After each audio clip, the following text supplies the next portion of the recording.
Gardening for hot people. Climate change is real. Save the bees. Plant native plants. You're hot. We're all hot. Some of us are very, very cold. Hi, and welcome to Gardening for Hot People, Planting in a Climate Apocalypse, an unserious podcast for unserious people living on a warming planet. Which is very serious. We're your hosts, Cheryl. And Katie. Just so you know, on a warming planet, we're all hot. Hello there, people. We are recording our second episode, and I think we're a lot more relaxed now, so it might be even sillier than episode one. Not to set expectations high. Less silly? Less silly. I disagree. I just started watching Broad City, so it's going to be weird. Well, I wonder if the silly came from the nerves, but we'll see. Oh, I mean, whatever I'm watching makes its way into my life. And Yeah. I've watched Broad City many times. I would like that recorded. Just so people don't think it's the first time I'm watching. I know, literally, like, I love Broad City so much. So good. But the jokes, they like... Oh, they make their way into my like vernacular. I was watching a interview that she did, and she said that she and the other gal, Abby. Abby Abby how am I Jacobs. remembering names? So she said that they didn't even really consciously think about the feminism of it all. It was just happening. They weren't like aware of it for some reason. Well, yeah, they were Isn't just that making a comedy so show. Interesting. And it's just they happen to be amazing. Yeah. That's the vibe that I would like to embody. Oops, I'm amazing. So anyway, thanks for listening to the first episode. That was great. And now To we're get gonna the feedback. talk about invasive plants, as someone so lovingly pointed out. I already hated on them in episode one, but the thing is that invasive plants and native plants the talk kind of goes hand in hand. So we'll talk a little bit more about native plants. Yeah, we're just gonna dive deeper in why they're terrible yeah. for us and the planet. Yeah, well, and it's funny because they're totally cool in their own ecosystems. They're not evil. Oh, are they? Yeah. Okay, so we're not totally hating We don't them. hate them. Just like a little hate. But we'll get into that soon. We'd love to do our In the Gardens. In the gardens. So, tell me what's going on in your garden. It's not Well, really a garden right now. Nothing's going on. It's under a foot of snow and ice. It's an ice skating rink, basically. Takes me 30 minutes to get from my driveway to my door because it's all ice. Oh my and I'm gosh. just like, You need some pickle brine. penguin. Oh my gosh, this reminds me of, toddlers when they're in their little snowsuits and they're like, That's what you look like. I'll get favorite walking. thing, yes. No, you need some pickle brine. I've heard that. Pickle what? Well, I've heard pickle brine. So like one of the eco-conscious ways to deal with ice, and what some towns are actually doing, is they're taking brines from like food production that have already been used or have already like served their purpose and would otherwise be like disposed of, and instead using them to salt the roads because it's brine, so it's already salted, but it's That's okay for nature because it's like so like just like beet brine or pickle Both, brine, yeah. whatever version of brine. Of course, you have to actually. I don't know that it's available like retail. Like this is a big like kind of commercial thing that's starting, but it makes me feel like I should be saving my pickle brine for my steps. So or is something. rock salt not Well, eco-friendly? salt runoff. Like if you live in an area where you have water runoff, you have to be really careful about what you put on your lawn or on your steps or whatever, because any of that runoff is going to go directly into like the marsh you live next to. So that's why there's like big portions of like New Hampshire that they're like there's huge signs that say like no salt in this whole road. So you got to be real careful because it's just like a sheet of ice. Yeah. But that's why their lakes are so pristine. Okay. So I mean, as an aside, Yeah, that just knowing, we got off tangent immediately. Well, it's like useful on a tangent. These are facts that people want. So I mean, got another one. another what? Oh Fire. my gosh! All right, well Just we're gonna pause here for a sec. pause. Every time we record, Well, there's a fire department on Okay, so here's my I don't have anything going on, but I do have a question for you. And What's up? it might sound dumb, and I'm gonna say that's because I'm not from here. I grew up in Florida where winter doesn't exist. It's disgusting all year. Anyway, so I've been in Massachusetts, disgustingly hot, that is. No frost, no nothing. Anyway, so I've been in Mass for like 12 years, and I should have asked this the first year, but now time has gone on too long for me to ask. Oh no. And I'm too embarrassed. I'm getting really nervous. So instead, I'm going to ask on this public forum that more people will listen. So I can laugh at you publicly. This is going to be great. Anyway, it's stupid, but I realize the reason that people are doing this. I'm just going to preface with that. I could gather from context God, clues. what are you going to say? You're building this But- up way too much. So those things that people wrap around their trees, the burlap, whatever. Yeah. First of all, I realize it's probably to protect from winter, but why isn't the whole thing covered and why isn't everybody doing it? Because I only see it once in a while. This is actually a great question. And should I be doing it? And like, are you doing it? And it's just, yeah. So I feel Is dumb everybody for burlapping? us. Yeah. Burlap is actually kind of funny because we generally don't do it because native plants do not require being burlapped. Burlapping a plant, so for those who don't know, when you burlap something, you literally take just like this huge roll of burlap, like think like a burlap sack if you're not, in the know about burlap. It's literally just that, like a potato sack. And you take that and you wrap a shrub in it. And if you're doing it correctly, almost the whole shrub should be covered, or at least be covered enough so that snow is falling off of the burlap and not onto the shrub. So there's two reasons why people do it. Well, there's probably more than that. I'm not gonna put a box around it. But so number one, people do it to, like on the coast.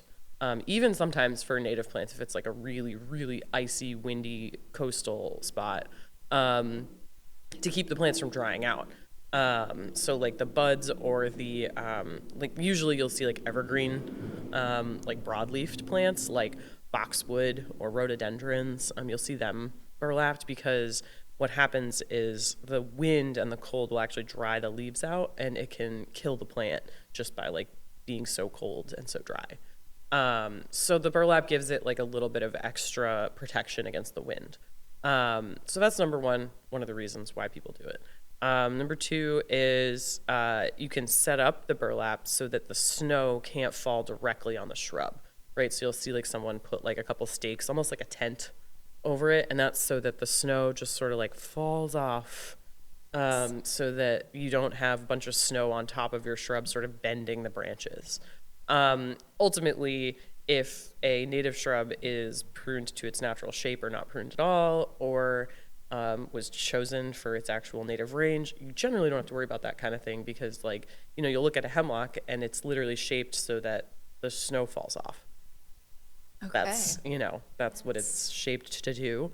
But the like native arborvitaes are shaped so the snow falls off, but when you start making them more and more columnar, like some of the cultivars that you see around, that are just these like really skinny arborvitaes, if you get like snow in like one part of that arborvitae and a branch starts to kind of pull away from the columnar structure, it may not break, it'll probably bend, but then in the spring you have like this arborvitae that's like this perfect column with like a little weird arm coming off of it. So that's generally solved by wrapping that puppy in burlap. However, in my opinion, part of the reason why you planted those arborvitae is so that you could see how pretty the evergreen is. So then you wrap it in the winter, you can't even see it. So we actually have a client who, the gardener who was previous to us at their property, who I love, shout out to Joy. She had this idea to actually use deer fencing to keep the arborvitaes together, because then it's black, so it kind of blends into the green, but it still keeps the plant together. And they're getting dense enough now that I actually am thinking we can stop doing that just because they're so dense and solid that like I'm imagining it'd be really hard for snow to kind of like bend any branches at this point. But Yeah, so like that's another option that I think a lot of people don't think about. And we reuse the same deer fencing every year. So it's not like we're creating like a bunch of plastic waste every year. And I also recommend that if you have your landscapers burlap any plants, that you do save the burlap because they can reuse it. And I have a bunch of clients who are like, oh, I'll reuse it. And the landscapers are like, oh, no, we'll get more. And it's like, you're just trying to up the costs, buddy, old pal. If you got a spot to store your burlap, you should keep it. So I think that's a good question. Yes. Honestly, I don't think it's dumb at all. Okay. I think that. I imagine that people from here maybe knew what it was. And No. there's an even dumber one that has nothing to do with this. But the other day I had to ask what a snowbank is.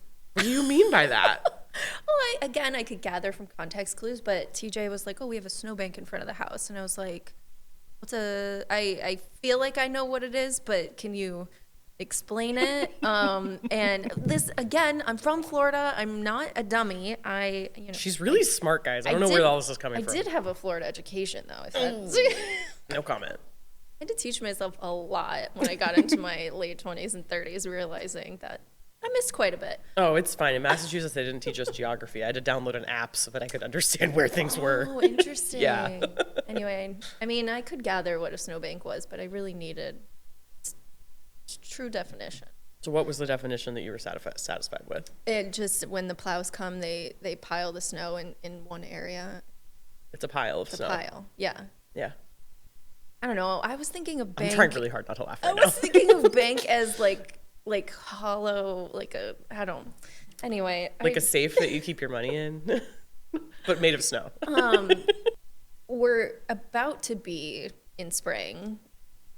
Is that TJ? Hi, TJ. Right, we're gonna have to cut that too. Okay, take 3. Okay, ask your last in the garden my last question. question is not okay, so as we get prepared for spring to come, what is something that we can do now while the snow is still here to get prepped? Or like as the snow starts to melt, should we be ordering stuff, seeds? Should we, like, where do we start? Where do we go from here? Oh, I mean, so like what I always recommend to people, especially who are trying to get into native plants and maybe who are on a budget, and you can do this no matter where you are, even if you just have like one little pot outside and you live in the city. You could do winter sowing, which is spelled SOW, not SEW. I knew that. Okay? I'm just trying to, it's not all about you. I don't know. This is a new topic for some people. But yeah, so like winter sowing is really good because you can buy seeds, which are a hell of a lot cheaper than plants. And you can, do something as simple as just like, tossing them on a patch in your yard that is sort of bare and you want something to try and take. And by throwing them in the snow, especially on a day like this where it's sunny today, if you live in a snowy area, the seeds kind of like melt into the soil. Like, Wait, cause throw like, it on top of the snow? yeah, like if you put it on top of the snow, as the snow melts, they kind of go deeper and deeper. Wait, that's and so then the cool. dirt is, like the top layer when the snow melts is kind of muddy. They kind of like sink into the dirt just a little bit. So then. Wait, I'm floored by this. Yeah, it's just physics. This is so crazy. I'm so excited to do this. Yeah, Okay. yeah. I mean, the thing is when you do it in that way with no protection, you do run the risk of like critters coming and eating them. Yeah. But if you put enough out there, some of them will probably make it.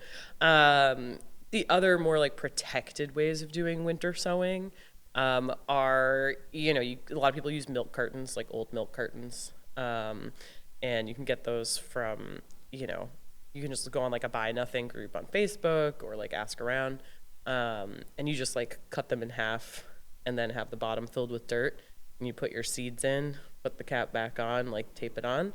And then you just, you put a little bit of water in it and it acts kind of as a little mini greenhouse. So you put the cap back, you can just throw it outside and let it go. So yeah, like you can have like a sealed clear container of any kind. So I've seen people do it with clear Tupperware. just putting pots in like a clear Tupperware with a top, like from Target. Or maybe not from Target, actually. We're currently boycotting Target. Maybe Ocean State Job Lot, if you live in the Northeast. Or, Or like like, Costco. Unpacked Living. Unpacked Living doesn't sell giant plastic containers. She has ones that people have donated to her. Oh, really? Yeah. Yeah, if you're a Bev local, you can go to Unpacked Living and see if she's got any clear containers. But yeah, no, Costco. No, but she sells Tupperware too. She does sell Tupperware. Yes. Oh, but I'm talking about like big, like Oh. giant. She doesn't sell that.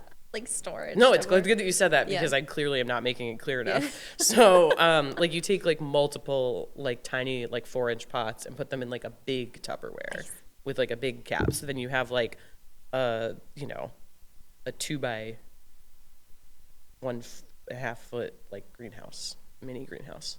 So that's another way to do it so that the critters aren't going to come eat it. And you do the same thing. You just put the cap on. You make sure you water everything once, put the cap on, and it acts like, its own little water system in there. Yeah, yeah. And I can just put that in my basement? No, Or- you put it outside. outside, okay. So it acts like a greenhouse. Damn. And then in the spring, you can then wait until the plants are like full enough. You take the cap off, you start watering it like normal, and make sure that at that point, like you move the pots out so they're not just like sitting in a pool of water in the Tupperware. And then once the plants are big enough, you just plant them in the ground. So there's a lot of articles about winter sowing. I know native plant groups across the country in colder areas do a lot of winter sowing classes. So, if you're like a hands-on kind of learner, there's a lot of stuff. You just search like winter sewing workshop. Like there's tons of stuff online too at this time of year. Cool. For I'm our so cold weather excited to do friendies. this. I thought that I was going to be stunted until like No. April or May No. to not do anything. And then the other thing that you could do is once the snow melts and it's kind of that weird part of spring where you're like, can't really plant things, but I want to do something. You can start like lasagna layering. You can be one of those first people to order the good mulch. So that, sometimes the good mulches run out as the season progresses. So if you can order early and get it delivered and drop down your driveway or something like that, you can start layering on top of an area you want to turn into a garden. So like some people will use cardboard. We use like a craft paper organic weed blocker from Arbico Organics, which I will put in the show notes. But also like everyone orders online, so people have like tons of cardboard sitting around. So you can just use that. You can like put the cardboard down on top of grass or weeds, and then layer mulch on top of it. You could do like a paper compost, leaves, then mulch, like just like layer like all the good stuff. And then what that does is it kills the weeds underneath and then adds good stuff to your soil as it like decomposes into the dirt. So cardboard, mulch. No. Cardboard. You could do just cardboard and mulch. That's like a perfectly acceptable way to lasagna layer. I know it's very simple. If you search lasagna layering, you're going to get like a 20 layer dip, which is, you can do it that way, but it's not necessary. Like you could do it the lazy way. You can just do two. You could layers. just do 2 Okay. layers for grass. If you have something that's going to be harder to kill, like if you have a bunch of dandelions, that's something you're probably going to have to deal with before you layer. Like you're going to have to like hand weed some of those dandelions. Or lily of the valley. Yeah, like there's some stuff like the easy option doesn't exist. Or the easy option is herbicide, which like we're going to try not to do. Well, I have a bunch of areas still without anything that I can do layering. Oh yeah, she has a yard, y'all. Like a yard for those who are not from the Boston area. Yard. But yeah, so those are kind of some hot things you can do in the So- wintry areas of the country at the moment. What are you guys doing in the gardens right now? So right now, I'm doing a bunch of quotes. We're Literally not in the garden. not in the gardens, but we're quoting out like installations right now, and we just finished up a bunch of designs. So we're on our next round of designs. So we usually have like a round of designs we do in January, vote them out, schedule installations, and then we do it all again in February. And then we start ordering plants. Like February is kind of when like Native Plant Trust in New England releases their plant list. It's when a lot of growers in the Northeast and Midwest start releasing their plant list. So for us in this area, we're, talking to our nursery and grower friends and saying, what do you got this year? What's going on? What you got? So you order them and they deliver them later, or they're ready to pick up later? So if for like some of it, you can go pick it up, like especially, like locally, like we work a lot with like local growers. And then there are some places from farther away, like if we order like trays of plugs, which are like the little tiny plants in like a big tray. A lot of that stuff we kind of order from a little further away. But ultimately, I'm talking to some people who are starting growing that stuff close by, which is nice. Because I wanna not order stuff from far away if possible. But it's tough in the quantities that we need. But if you're just like, DIYing, I mean, you can order plants now. You can order seeds now. The online sources actually just like wait to ship. They'll keep track of like frost dates for your area, and then they'll just ship the plants when it's time. Genius. Oh, it's super cool. Very helpful. Like Prairie Moon does that. They're a renowned native plant online source. Love them. Very reliable plants too. What do we think? Should we move on to invasive plants? Yeah, let's talk about why we hate invasive plants. But first, what the fuck is an invasive plant?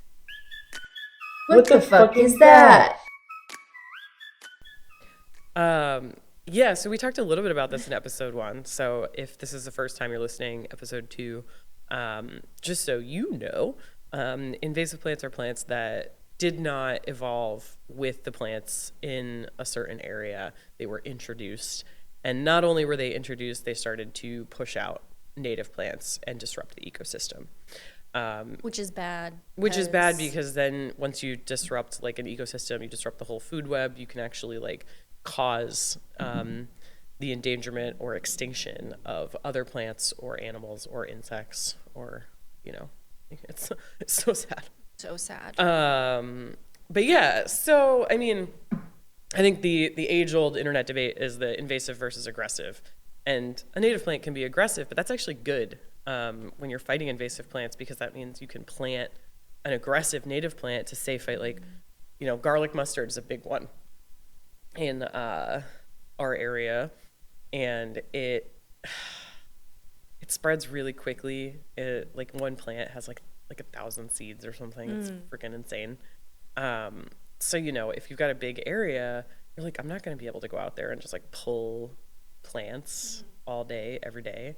So what you do is you plant a native plant that is going to start kind of filling in some of the gaps where you say you pull like a 10 by 10 area and it's perfectly clear. There's still seeds from that plant in this what's called the seed bank, which is the seeds that are just sitting in the soil waiting to be in the right conditions to pop. Different from a snowbank. Yes.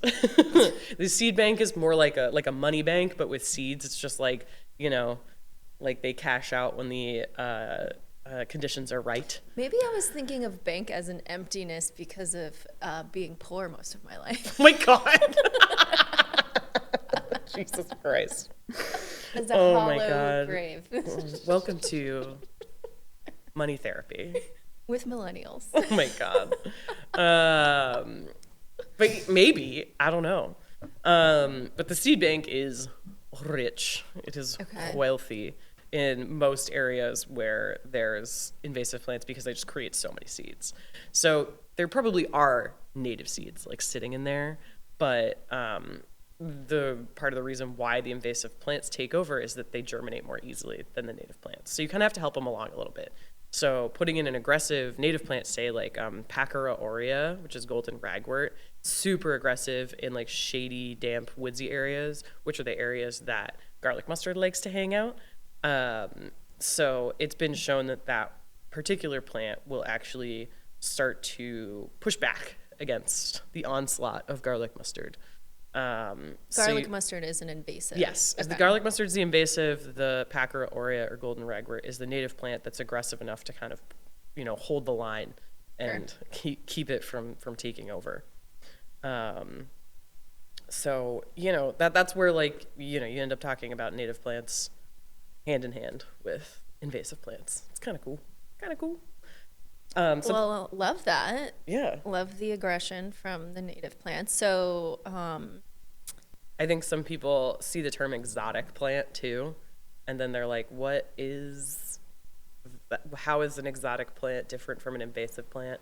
Is a question that I've been asked when I do talks on this kind of stuff. Exotic literally just means it's from somewhere else. People use it a lot with houseplants. And so it could be synonymous with invasive, but not always. Yeah, something can be exotic but not invasive, but there are a lot of exotic plants that are invasive.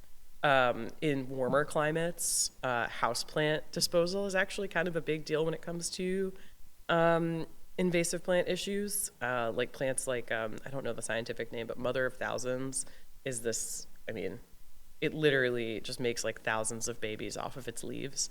And in certain areas in the South where it's damp and hot and there's no frost to kill it, mother of thousands will just take over. And so you got to be careful if you live in warmer climates disposing of houseplants properly. If the plant is not totally dead, don't just throw it in a compost pile. I would, honestly let it, if you're I'm done with this houseplant, leave it in the pot until it's dead. Or burn it or something. I'm not exactly don't do that in California, though. Advocating for burning stuff if you're in a spot where you shouldn't be lighting fires, but the easiest thing is just to throw things in a trash bag and leave it in a sunny spot and let it solarize and die that way before you do that. Are your terms defined? Do you feel what the fuck that is? Me? Yeah, you. Sorry. Oh my God. Are you okay? Lost. I guess. Do you want to take a break? I'm trying to think if that was enough to talk about with invasive. Was we've it defined still got properly? I feel like it's super defined. Okay. Plant talk. Then it's early. The world is burning / crumbling. We're trying our best. We're doing our best. We're keeping it light and airy. Okay, so invasive plants, cultural relevance. About that. Yeah, so invasive plants are an interesting topic because in a country filled with immigrants, ultimately, the only people who actually are from here are Native Americans. So they're the ones who actually know about the native plants, how to use them, how they interact with each other. And that means that a lot of immigrants, not knowing the plant landscape here, have brought plants from other countries as ways of feeding themselves, as ways of feeling like they're connected to their home.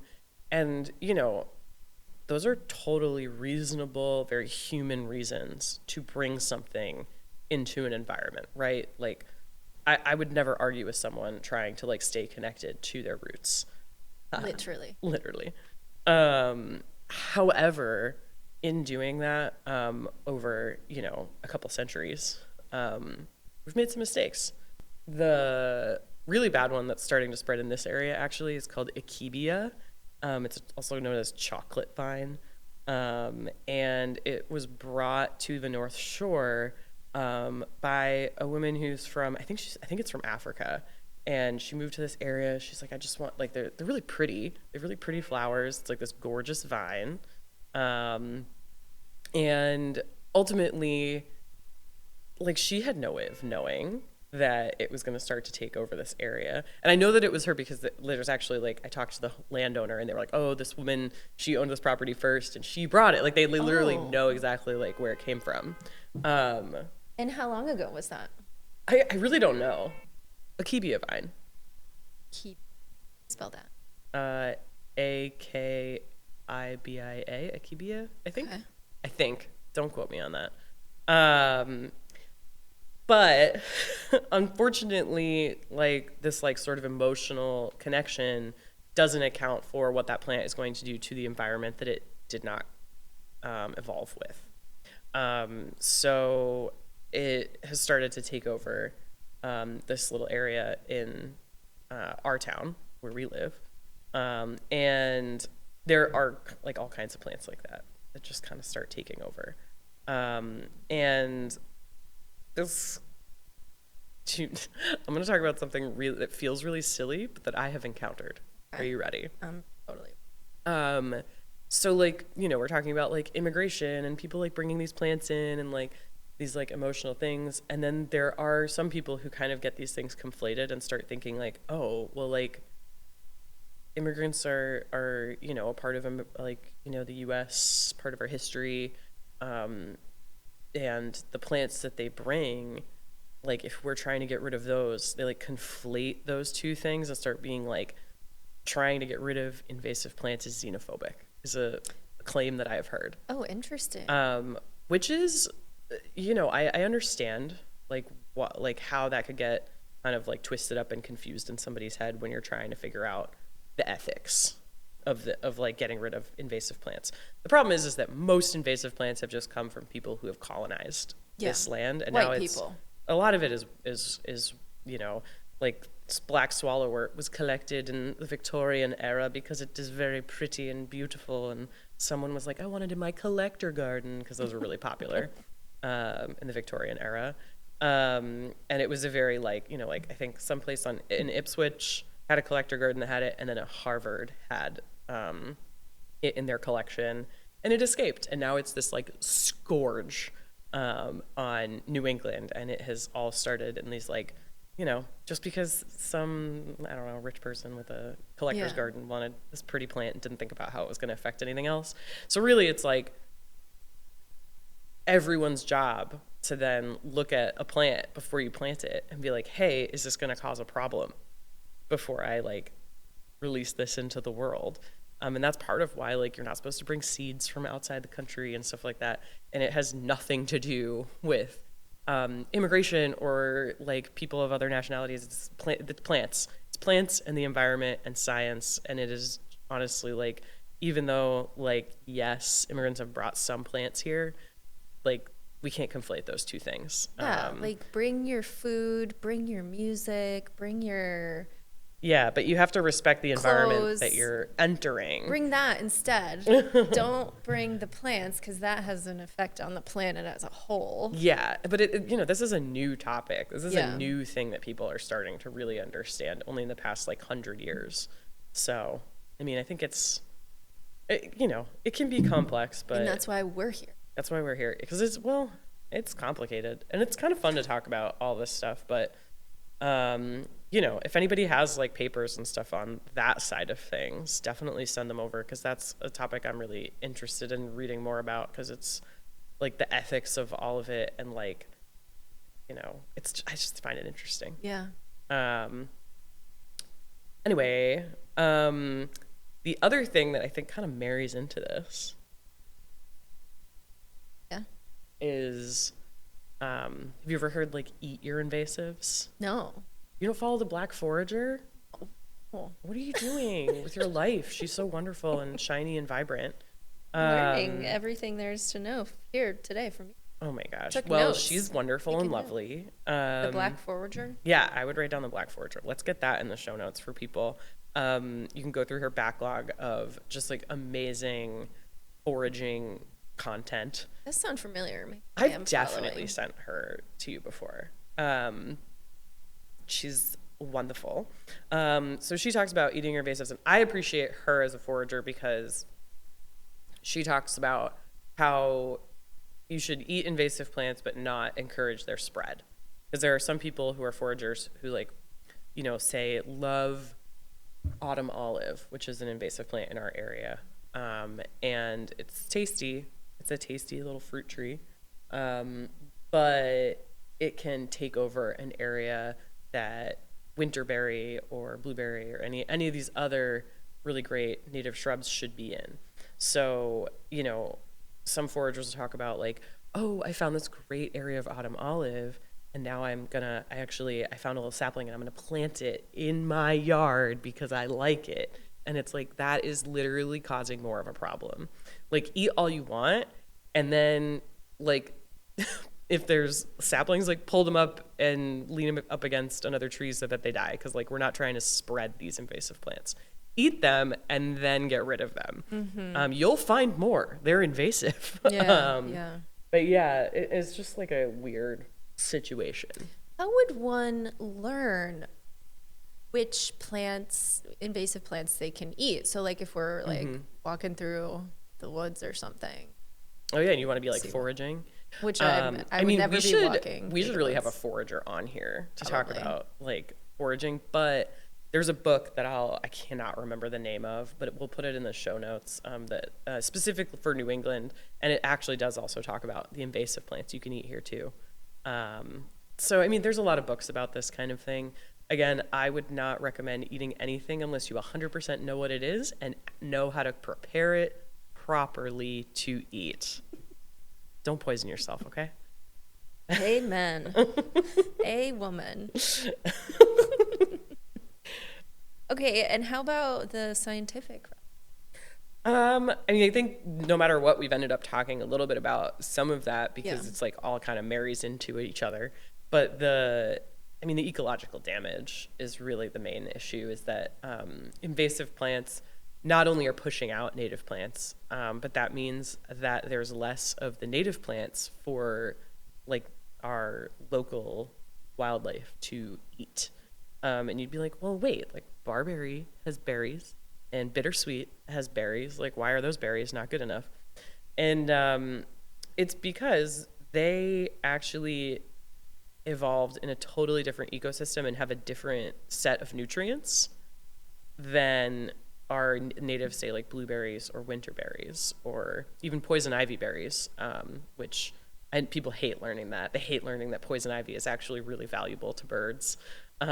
Because in this area, at least in New England, poison ivy is super valuable winter food because the berries like stick around all winter, even though they're kind of dried up and raisiny, they still have all their nutrients. Like now, there's still poison ivy berries and out on the vines and the trees. Okay, so that's kind of conflicting, right? What do you mean? Because don't we want to get rid of poison ivy because it's bad for us? That is a very human problem. Okay. Yeah, like I could see wanting to get rid of poison ivy if it's growing like, you know, right next to the path to your house. Understandable if you're allergic to poison ivy, which not everybody is. There are people who are deathly allergic to it and cannot have it on their property, or it'll send them to the hospital. I understand, totally reasonable reason to get rid of it in your area. But poison ivy is native to this area and actually a really valuable part of this ecosystem. The way that it grows up trees, it doesn't kill them. It like kind of has these like hairy looking roots that kind of attach to the outside bark. And they don't get like twined around and suffocate trees like bittersweet does.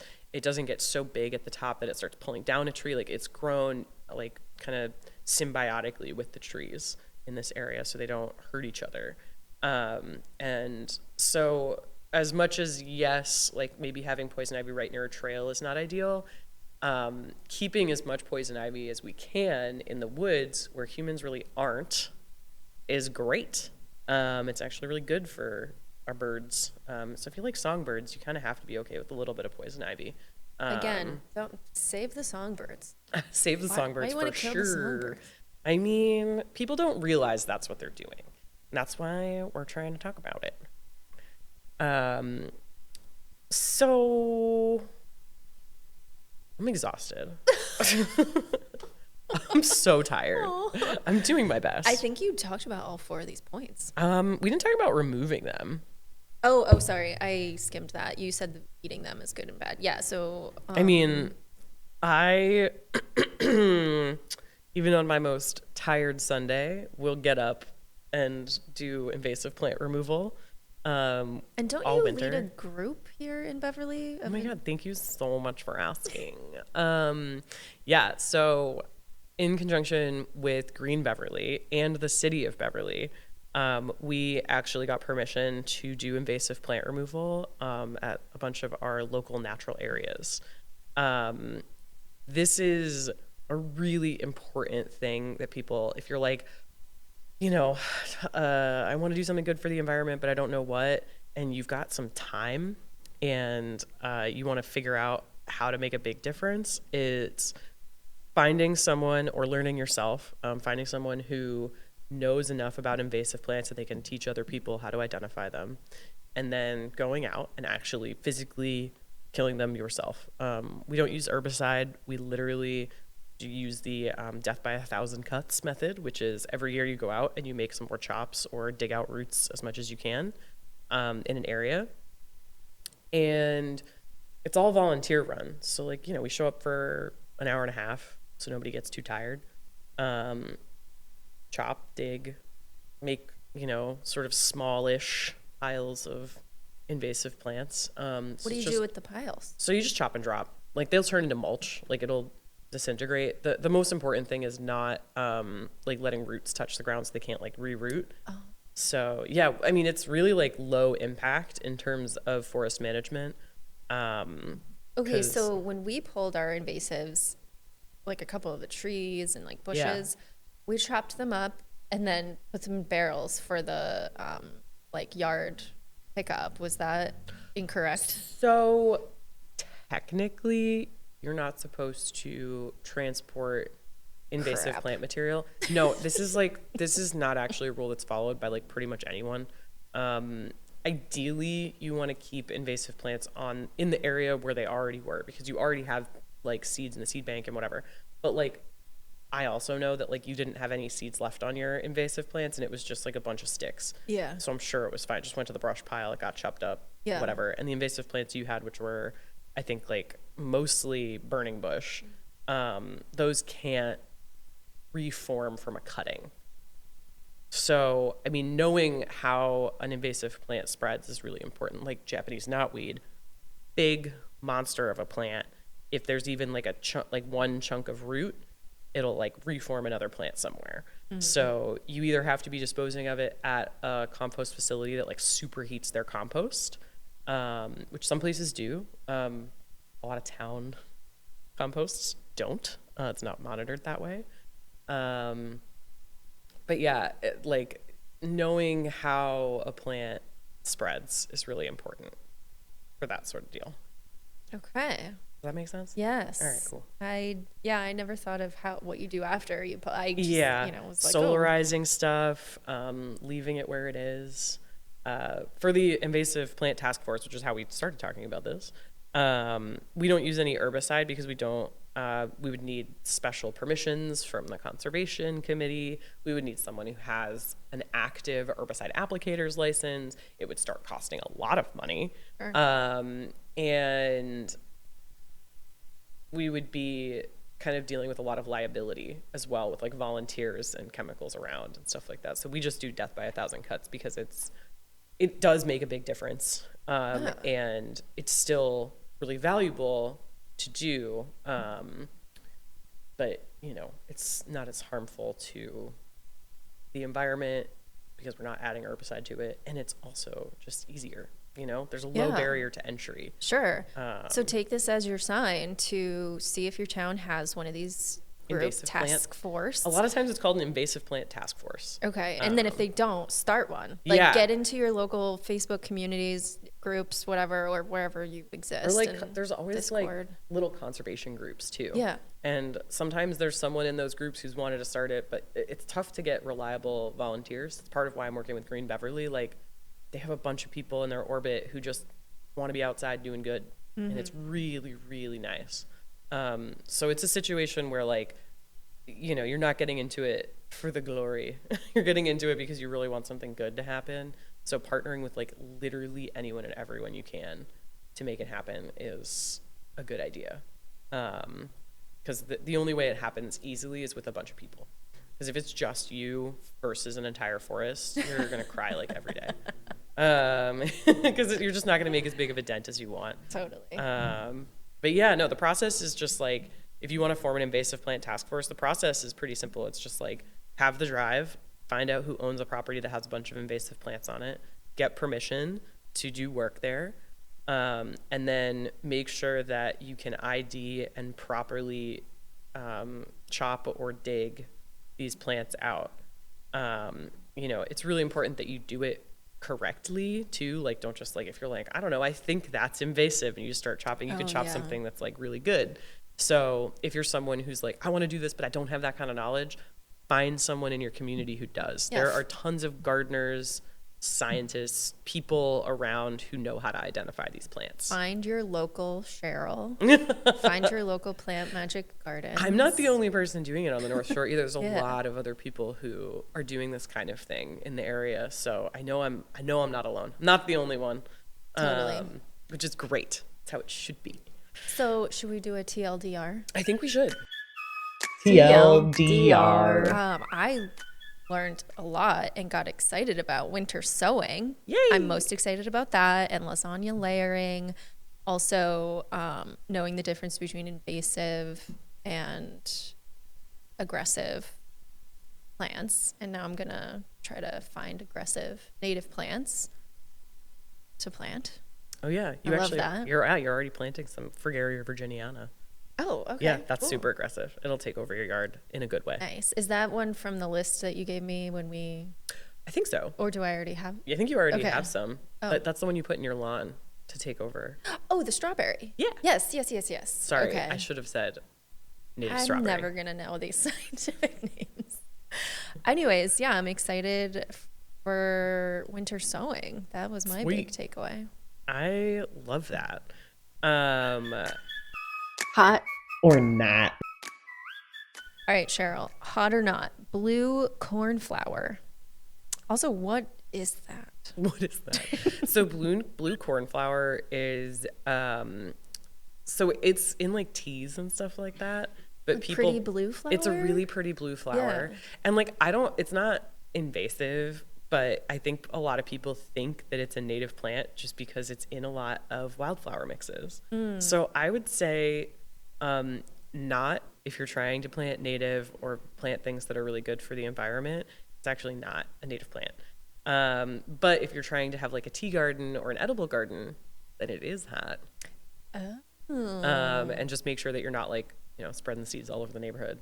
But it's not, it doesn't cause problems. It's just So not. then That's not true. I think blue cornflower is invasive in the West. Like I think it's invasive in like California and actually like a big problem. Okay. Hold on. Now I'm Googling. Google. Native range.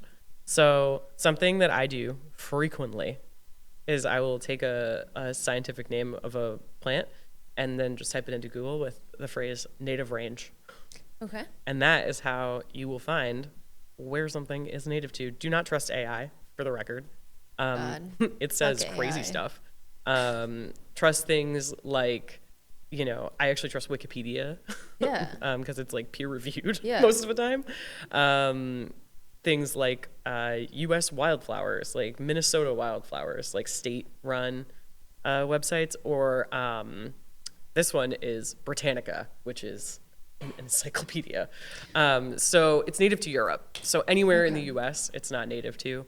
In warmer areas, it causes, I think, a lot of issues. Okay, so warmer areas. But I want to circle back to what you said, that if someone plans to grow an herbal garden and Yeah. we want to put that there, so you're saying that this is an exception, but how do you control it from the seed spreading then? So I wouldn't plant it in places where it's invasive. So I would check your local listings. Okay.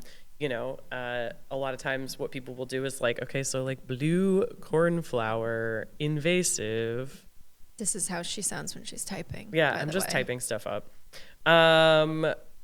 So invasive plant atlas of the United States, USDA manages that one.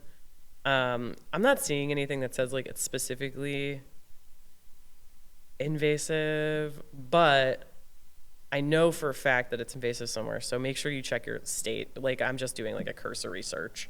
So sometimes you do have to do a little bit of digging, pun intended. So blue cornflower, not hot generally. Yeah.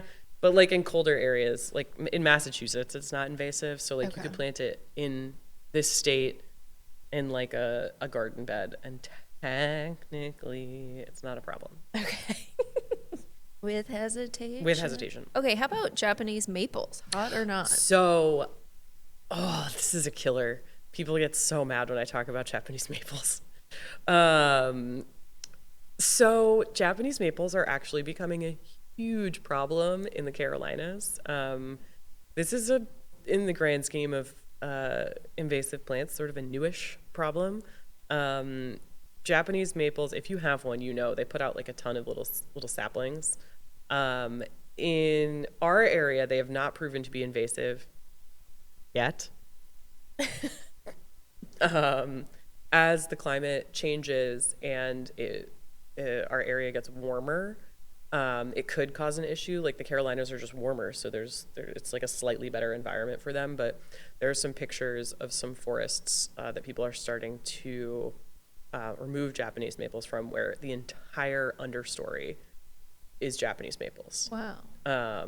Much like how burning bush has taken over like over an acre in our local forest, which we're trying to start to manage this season.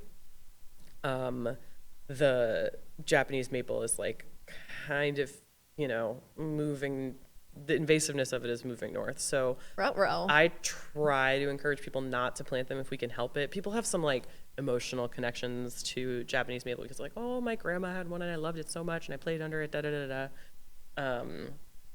and if there's an existing one, I'm never going to tell a client to like chop it down. They're also like a really fancy, expensive tree. So I get people wanting to keep them purely for that.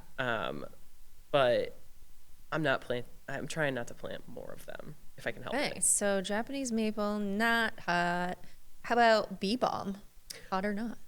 So I actually learned that in certain parts of the country, bee balm, the common name, is used for like things that I wouldn't consider bee balm, which is a reason why scientific names are really important. So like bee balm where we are is Monardas, which is a part of the mint family. Like Monarda fistulosa, which is like a purple bee balm, Monarda didyma, which is a red bee balm, and Monarda punctata, which is the specific bee balm that's native to Massachusetts. All of those are part of what I would consider bee balm, but there are other versions of it. So I would say it's hot, especially in our area. It's really good for hummingbirds, for like nectar, and bees and butterflies. It's a perfect addition to a native garden. Also, bunnies don't tend to touch it because it smells like bergamot. It's so good. Love it smells that. amazing. But I would still say that bee balm is, like I wouldn't, if you're like, oh, I want to plant some bee balm, look up the scientific name of the bee balm that's actually native to your area before you just search like, bee balm, North Dakota. Like you gotta do a little bit of research, I think. I mean, as a rule of thumb, I feel like you've taught me to just go by the scientific name. Because... Yeah. We should probably do that for these hot or nots, huh? Well, bee balm, hot. Hot. Lovely. What? Lovely. Go for Is it. that your wrap up? Wrapped. We done. All right. So you can find us on Instagram at Gardening for Hot People. Also subscribe to our podcast wherever you listen to your podcasts. Sign up for our newsletter. The link is in our bio on Instagram. And But then it's also just at gardeningforhotpeople.com. Oh. Yeah. Oh, I didn't even. Yeah, I Did I forwarded know it. that? Okay. Cool. And our email is gardeningforhotpeople@gmail.com if you want to say hey or if you have any ideas that you want us to chat about. And we'd like to thank BevCam as our production space and Willow McKenna for our whistles and our intro and transition music. Thanks, Willow. Those whistles Yeah, are thanks. everything to me. And as always, it's us. We did great. Okay, bye. Bye. All right, cool. Take one. How's it going? Just lean in. Listen, Sheryl Sandberg would love that.